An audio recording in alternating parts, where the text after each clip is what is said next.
My name is Emma. I'm 35 years old and work in cybersecurity at a tech company in Austin, Texas. For the past 12 years, I've lived in a world of code, firewalls, and simulated attacks, but I never expected that my own home would become the place most in need of defense. I met Mason at a fintech startup conference in San Diego. He walked in looking sharp, eyes bright, with a smile that seemed to slow down the entire room. Mason wasn't someone you'd easily forget. He had a way with words, always making people feel like they were the most important person there. Honestly, I was drawn to him from the first moment. When Mason started pursuing me, it felt like something out of a romance novel. Surprise dinners with flowers and wine, grand visions for the future, and a fiery passion for startup ideas. He wasn't tech-savvy, but he had such a persuasive charm that he could make you believe he was about to build the next world-changing app. I was more grounded. I didn't dream. I worked hard, earned a six-figure salary, and kept our finances clean and organized. But love is blind, and I stayed blind for nearly 8 years. We got married after a year of dating. Mason was in the middle of a new project then, so I paid for most of the wedding. I didn't mind. I believed that when he succeeded, we'd share everything. But that project never took off. Then came another, and another. Every time I asked about work, he had a reason. The investment hasn't landed, the partners are negotiating, or I just need more time. Meanwhile, I kept working, kept paying bills, kept the lights on every night. I began noticing signs: unclear spending, work emails he never let me see, and those late nights out with no good explanation. I once asked him directly, "Mason, have you ever thought about getting a stable job?" He leaned back in his chair, gave a half smile. "You're always stressing about money. Living like that's exhausting. Aren't you earning enough for both of us?" I was speechless. Back then, I told myself maybe he was just struggling to find his path. But as time passed, I saw it more clearly. This wasn't a phase. It was a lifestyle. Mason didn't want to work. He wanted to coast. I tried to leave many times, but he always pulled me back. He knew how to make me feel guilty for doubting him, knew when to be sweet, when to lash out, just enough to keep me off balance. And so I stayed, caught in a loop of sacrifice, hope, and disappointment. Mason wasn't a criminal. He didn't scream or lay a hand on me. But he drained me, slowly. Through laziness masked as ambition, through dreamy eyes that hid cold calculations. The scariest part? I let it go on for years, believing that if I just held on a little longer, he'd change. I was wrong, and I had no idea I was about to walk into the biggest shock of my life. I'm not usually a light sleeper, but that night I tossed and turned, feeling like something was slithering through the house. Not wind, not darkness, just instinct. Then, the softest sound: footsteps downstairs. The bedroom door was ajar, and a faint strip of hallway light cut through the dark. I sat up, heart racing, thinking maybe I imagined it. But then... the soft click of a mouse, the subtle tap of keys. Real. I crept downstairs, every step deliberate. From the crack of the office door, I saw the glow of my laptop screen. And Mason, sitting in front of it. He didn't know I was watching. The screen showed a payment portal, credit card details. He leaned in, pulled out his phone, and snapped photos of each field. Then he logged out, shut the laptop, turned off the light. I froze behind the wall, cold sweat down my back. As Mason passed me on his way upstairs, I pressed flat into the hall. He walked like a ghost, as if nothing had happened. I didn't sleep after that, but I didn't confront him either. As a cybersecurity expert, I know. Sometimes the best way to catch a fraud is to let them believe they've succeeded. The next morning, sipping coffee, my phone buzzed non-stop. A flood of alerts from the bank. Verify new transactions. Totaling over $42,000, 0 cents. All in just a few hours. Swiss watch. First-class tickets to Milan. Boutique hotel reservations in Florence. The list went on. I didn't need to guess, it was Mason. The way he used his left hand to open wallets, the jokes about living like a millionaire on his wife's dime, now they were all red flags. I opened my laptop and logged into the secure admin system I use to train companies on fraud detection, and I smiled. Because the card Mason borrowed wasn't real. It was a simulation card connected to a live fraud tracking system, a tool I use for training banks and corporations to identify data theft. Mason had no clue. From the moment he entered that fake CVV, everything was logged and every transaction sent straight to a monitoring center linked with federal authorities. I grabbed my phone and texted Michelle, my lawyer and best friend from college. Got something juicy for your Monday? She replied almost instantly. This about Mason? I sent her the screenshots of the charges with a note. He walked right into the trap, and I'm not saving him. That afternoon, Mason left a note on the kitchen counter. Out on a trip for a few days. Don't wait up. I nearly laughed. A business trip on my dime? And I didn't call. Each night more alerts came in.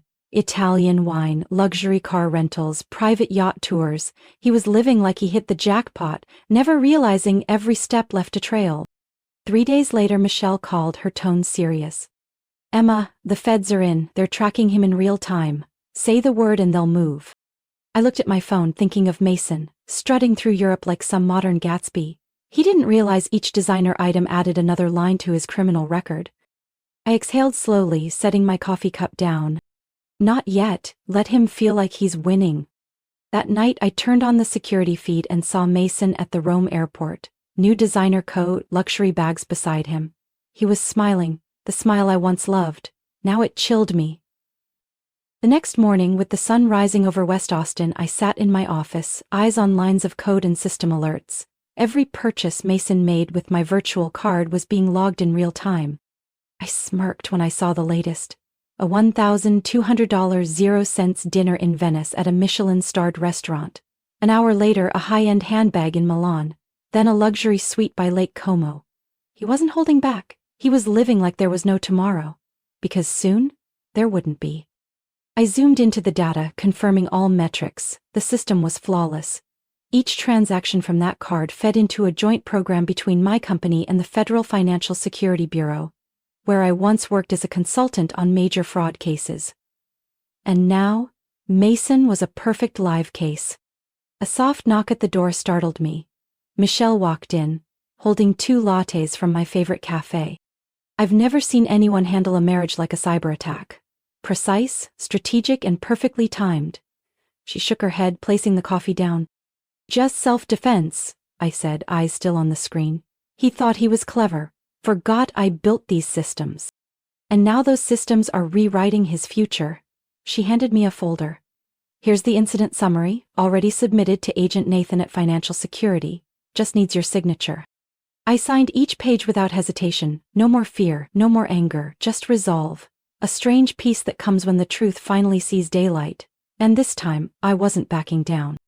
That afternoon, Agent Nathan called. His voice was calm, even, but satisfied. We've gathered everything. Surveillance is tracking his every move since New York. Every payment, every camera at checkout, every GPS ping, it's all logged. Even the fake names he used for hotel bookings? I asked. Even those. Plus the temporary passports he used to pose as a businessman. But the kicker? He filmed his own confession. A clip posted to a secondary social media account bragging about traveling for free using credit card hacks. He thinks he's giving life tips. He's actually admitting to fraud. I let out a breathless laugh. That was Mason, turning crime into a performance. When will you move? I asked, heart pounding, not from fear but from anticipation. We're waiting for him to come back. The more confident he is, the more careless he gets. Just tell us when he shows up, we'll handle the rest. 3 days later, I heard the sound of a key turning in the lock. It was a quiet Saturday afternoon, sunlight spilling across the hardwood floor of the living room. I was slicing fruit in the kitchen when Mason walked in, designer shopping bags in hand. He looked like he'd just stepped out of a luxury travel magazine. Cashmere coat, gleaming watch, the air trailing a hint of expensive cologne. You wouldn't believe how stunning Florence is, Mason said, grinning as he dropped the bags and collapsed onto the sofa. I brought you gifts. A leather wallet from Rome and perfume from Paris. I wiped my hands and stepped into the living room, leaning against the arm of the chair. I looked him over, head to toe. So, I take it your business trip went well? Let's call it a spiritual investment, he smirked, lounging back. You know, sometimes I think, if you just loosen up a little, we could have been living like this all along. I stayed silent. Every word he spoke was another nail in his own coffin. In my coat pocket, my phone was quietly recording the entire conversation. And as Mason lifted his wrist to show off a limited edition collector's watch, with a satisfied look in his eyes, I simply smiled and thought to myself, "Enjoy it while it lasts, Mason. Your next flight won't be in first class." He had no idea that every step he took in this house after his little getaway was being recorded, video, audio, and digital transaction data. I played the silent wife to perfection, let him talk about the restaurants with views of the Ponte Vecchio, a coat tailored to his exact measurements in Milan, and how he accidentally spent nearly $5,000 on a pair of opera tickets in Venice. I nodded, smiled, poured more wine, only this time my glass sat beside a phone streaming audio straight to a secure cloud server Michelle and I had set up weeks ago. That night, as Mason slept, still wearing that new gold watch like he was afraid to lose it even in dreams, I sat at my computer, opening the freshly synced data folder. Each transaction lined up with the audio recordings, his unintentional confessions, more than enough to take him down in court. The next morning I met Michelle at her law office. In my hand was a USB drive with everything, fully encrypted, legally secured. "You have everything?" Michelle asked, flipping through the files. "Every single charge, every login, every time he bragged like a kid who just stole candy," I replied evenly, without emotion. "Perfect," she nodded. "Nathan says the feds are ready." "One final step and we can issue the summons." "I want to choose when that step happens," I said, locking eyes with her. "I want him to walk straight into it without suspecting a thing." Michelle smiled, resting a hand on my shoulder. "Then you're about to get the kind of ending every victim dreams of." Mason, meanwhile, was still playing the lead in his fantasy life. He'd started posting photos from Europe on a personal social media account, one he'd previously blocked me from. But with a few lines of code I regained access. No surprise. He was carefully curating the image of a successful entrepreneur, fresh off $1 million deal. Perfectly edited shots. Quotes about success, financial freedom, and living fearlessly. I skimmed the captions, unsure whether to laugh or feel hollow. He really believed he deserved it all. On Tuesday afternoon, I got a message from Agent Nathan. "We've received confirmation from the Italian bank. All simulated card transactions have been tagged and logged. Coordination with local authorities is ready. Once Emma gives the green light, we move." I sat down, placing my hand on the file I'd spent weeks compiling. Detailed statements, audio logs, security camera footage from the house, social media captions. Not a single detail missing. I opened my phone and texted Nathan. "Tomorrow night, 7:30 p.m. He'll be at my best friend's party." Seconds later, Nathan replied. "Received. We'll be on site discreetly." "Thank you for the professionalism, Emma. Not many stay this composed." I turned off the screen and leaned back. The apartment was unusually quiet, like it was waiting. I glanced at the living room where Mason was texting someone, laughing like he hadn't done a single thing wrong. I tilted my head slightly and whispered inside. "Enjoy it, Mason, your final party's about to begin." That evening my best friend Lauren hosted a small birthday party at her cozy penthouse in downtown Austin. Everything was perfect. Warm golden lights, soft jazz music, glasses filled with wine. I wore a sapphire blue dress, simple yet striking, and smiled softly as Mason arrived, playing the part of the doting husband. He greeted Lauren, then turned to me, placing a hand on my back like nothing had ever gone wrong. "You look beautiful, Emma," he whispered, wine on his breath brushing my cheek. Maybe this is a new beginning for us." I didn't respond. I just sipped my wine, my face calm, while a countdown ticked away inside me. At exactly 7:26 p.m. my phone vibrated. A message from Nathan. "We have visual entering in 3 minutes." I nodded slightly, as if acknowledging someone from across the room. 3 minutes later, the doorbell rang. Mason was halfway through some ridiculous story about a night at Lake Como with vintage wine, when the door opened, and 3 men stepped in. One of them was Nathan, dark suit, steady eyes. Followed by 2 plainclothes officers. The room fell silent. "Apologies for the interruption," Nathan said, his voice calm but clear. "We're looking for a Mr. Mason Whitmore." Mason turned, eyes darting between them, then at me. "What's going on?" he asked, voice low, trying to stay composed. "I'm Mason, is there a problem?" You're under investigation for multiple offenses, including financial account abuse, misappropriation of assets, and payment fraud, Nathan replied, opening a folder. We have a federal summons. We ask for your cooperation. What? Mason gave a nervous laugh, taking a step back. There's gotta be a mistake. I haven't done anything.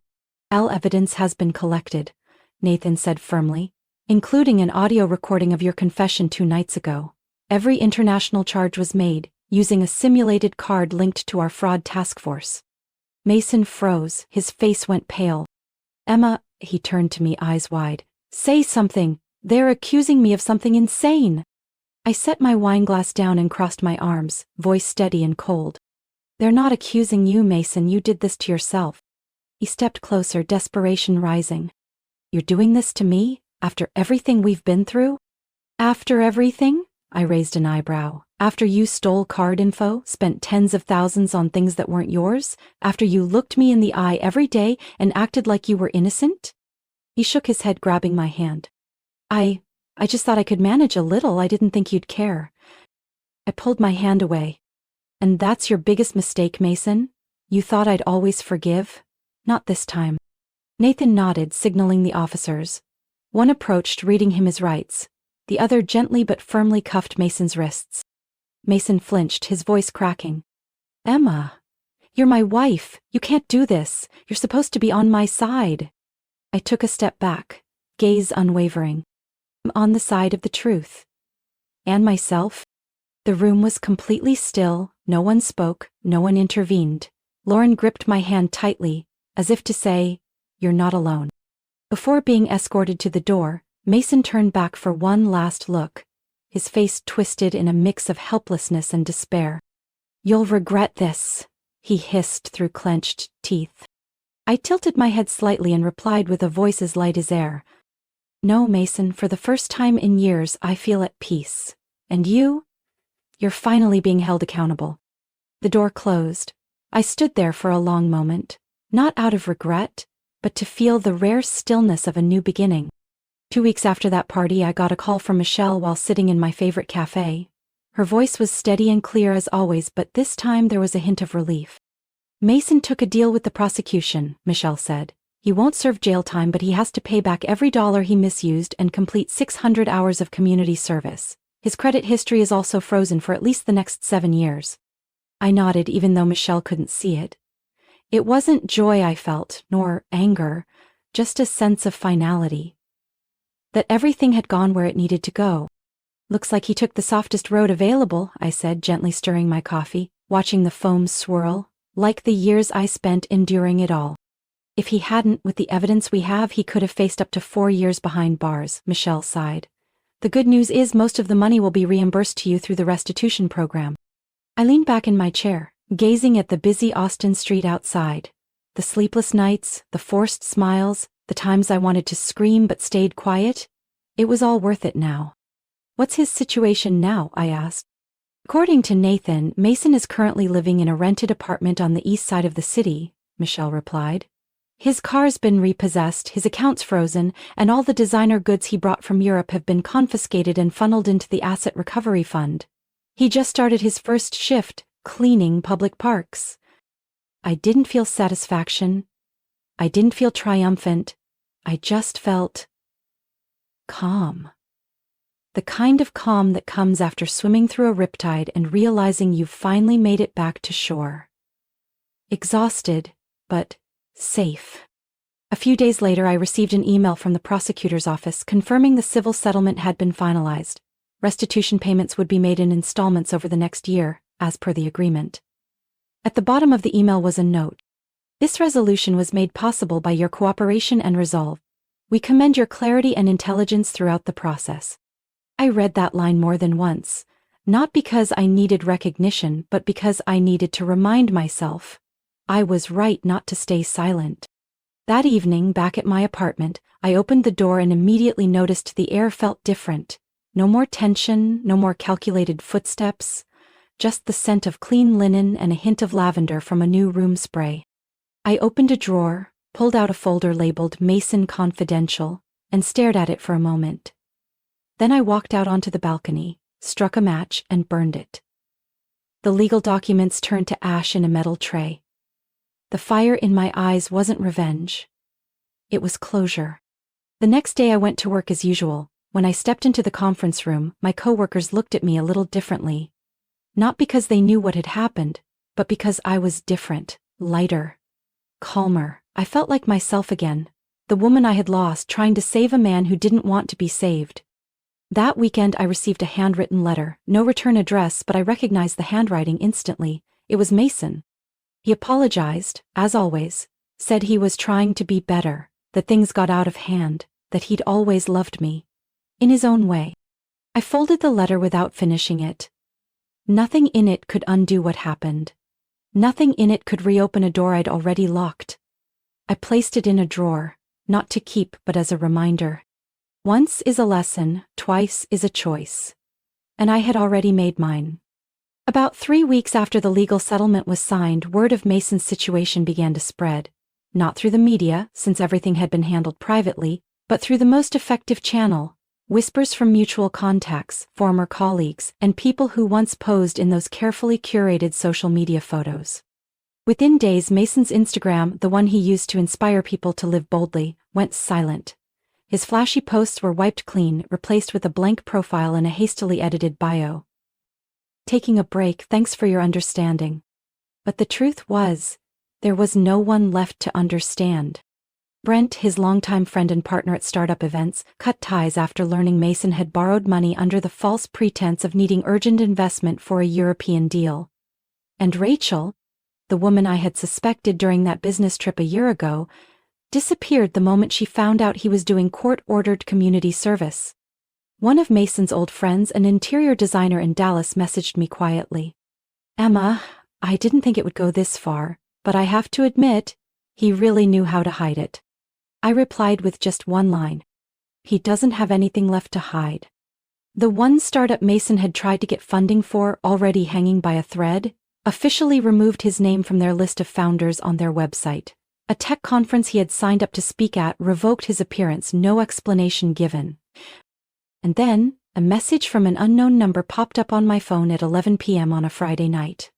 I knew who it was before reading the first line. I just wanted to say, "I've lost everything." I didn't reply, but I kept reading. One final lesson. Mason said he could no longer afford rent and had to move back in with his parents in suburban Houston. His current job was doing delivery shifts, and every night ended in arguments with his mother about making the bed or closing the window. He wrote, "I didn't think it would come to this. I just wanted a better life. But I lost everything." I closed my phone. I didn't delete the message, didn't save it either. I simply had no reason to hold on to anything connected to the man who once pulled me away from my own life. The next morning, while Lauren and I had breakfast at our favorite diner, she looked at me and asked bluntly, "Do you ever feel sorry for Mason?" I sipped my coffee, eyes on the street where sunlight glinted off passing cars like fragments of memories I no longer needed. "No," I said, "maybe just for the version of me from years ago, the one who thought love was enough." Lauren nodded. "But now you know, believing in yourself is enough." I smiled. Exactly. I was no longer the woman who bowed her head to keep peace.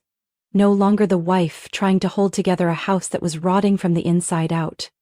Now I was a woman who walked out of the ashes. Not with magic, but with clarity. In the weeks that followed, I still heard a few things about Mason through mutual acquaintances. He applied for several jobs but kept getting rejected after credit checks. Once, he got an interview at an electronics store but walked out halfway through because he refused to accept a low-paying job. When I heard that, I just shook my head. Mason wasn't destroyed by me. He was destroyed by the one part of himself he never learned to confront. And I've been rebuilding my life, this time with no one standing behind me. No need to look back to see if someone's holding me back, and definitely no need to ask for permission to live according to my own values. I started the first morning after everything by throwing open the windows, letting sunlight flood every corner of the apartment. No more traces of Mason, no scattered designer bags, no more footsteps pacing at midnight, the ones I used to pretend not to hear. It was just me, and the quiet. I cleaned the apartment piece by piece, Anything that reminded me of Mason went into cardboard boxes without hesitation. The photos, the luxury gifts bought with deception, I took them all to the donation center. Not out of spite, but because I didn't want to keep a single shard of a life that no longer belonged to me. I repainted the bedroom walls. A soft smoky blue replaced the cold gray Mason once insisted on because it aligned with success energy. I bought houseplants, hung vibrant abstract art, replaced the bedding with patterns I used to love but had held back from using because he said they were tacky. The air in the apartment suddenly felt different. It was like the whole space started breathing again. A week later, I treated myself to a trip, alone and not overly planned for once. I booked a flight to Sedona, Arizona, home of brilliant red canyons and air so pure it makes you forget what time is. I stayed in a small cabin surrounded by nature, no internet, no texts, no one asking when are you coming home. I hiked every morning, meditated on the rocks in the evening, and journaled under warm light to the sound of crickets outside the window. One sun-drenched afternoon as I sat watching the sunset from Cathedral Rock, I felt a lump in my throat. Not from sadness, but because for the first time I could finally admit something. I hadn't truly lived for myself in years. I used to think sacrifice was proof of love, that if I held on long enough the other person would change, but the truth is, when you compromise too much, you forget you deserve to be loved the right way. Coming back to Austin, I wasn't the same woman. I approached work with a different mindset, not to prove anything to anyone, but to invest in myself. I accepted an invitation to speak at a tech seminar on financial security, sharing my story anonymously as part of a corporate training example. Surprisingly, the response was overwhelmingly positive. Women in the industry emailed me, saying they'd been through similar things, used, dismissed, and still clinging to love. I'm not a healing expert, but I know one thing for sure. Walking away from a wrong relationship isn't failure. It's courage. One evening, Lauren raised her wine glass on my balcony and toasted.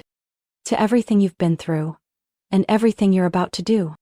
And to the fact that no one has the right to make us feel small in our own life, I replied, clinking glasses with a soft smile. Since then I started a blog. Not to shame the past but to tell the truth kindly and clearly. I wrote about recognizing emotional manipulation, protecting your finances, and most importantly, the journey of becoming friends with yourself again. Healing doesn't come overnight, it comes in fragments, like sunlight slowly creeping in after a long storm. But then, one morning I woke up and realized, I wasn't afraid of the future anymore. I survived, and more than that, I was finally living. One late autumn afternoon I came home from a lecture I'd just given at a local university, where I'd been invited to guest teach a class on data security. Fallen leaves blanketed the walkway in golden layers, a quiet reminder that the old season was gone, and so was the old version of me. On my desk sat a thick envelope from the law office. I opened it, skimmed the familiar legal lines, and then, in the middle of the page, it appeared. Unilateral divorce finalized and legally binding. I folded the paper and placed it next to my steaming cup of tea. No tears, no sighs. Just a stillness, deep and steady like the surface of a calm lake. That night, while editing a new blog post, my phone buzzed. An email from a familiar but long-ignored address. m.whitmore1987@gmail.com. Subject line. I know I don't deserve it, but I had to say something. I stared at it for a long moment. I didn't open it. I wasn't curious. I didn't want to know anything else. I'd lived long enough to understand. Some apologies don't come from remorse, they come from a final attempt to keep control. I held my finger on the email, slid it to the right. Delete. Not read, not replied, no return. Because I knew, if I gave Mason even a millimeter in my mind, I'd be pulling myself back into the very place I've fought so hard to leave. Lauren once told me, forgiveness doesn't mean reopening the door, sometimes it means locking it and building a wall behind it so they can't find a way in. I'm not angry at Mason anymore, truly. Anger is powerful, but it's also exhausting, and I'm done being exhausted over him. I'm grateful not for what he did, but for what I learned because of it, how to protect myself. I used to be the woman who always bent, always kept the peace, always thought she could save the person she loved from their own chaos. But in the end I learned the most important lesson. Love should never cost your self-respect. One quiet Sunday morning I sat on the balcony, hands wrapped around a cup of coffee, watching sunlight stretch over a still street. I opened my laptop and typed the first line of a new blog post. Freedom doesn't begin when you leave someone. It begins when you leave the belief that you can't live without them. It wasn't a story about betrayal, it was a story about rebirth. I shared my journey, without sugarcoating, without dramatizing, just the truth from a woman who once put others first and finally found herself in the aftermath. The response came faster than I expected.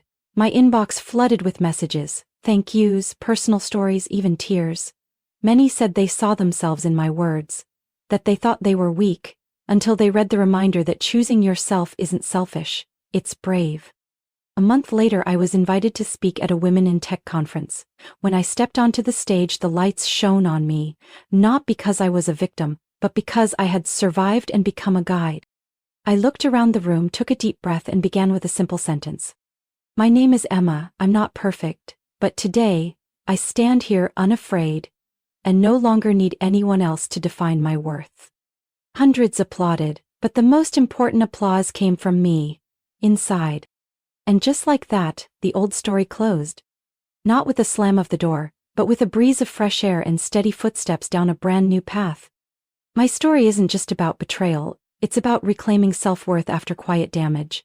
From a woman who once sacrificed too much for the wrong love, I've learned to rise, set boundaries, and live according to what I truly deserve.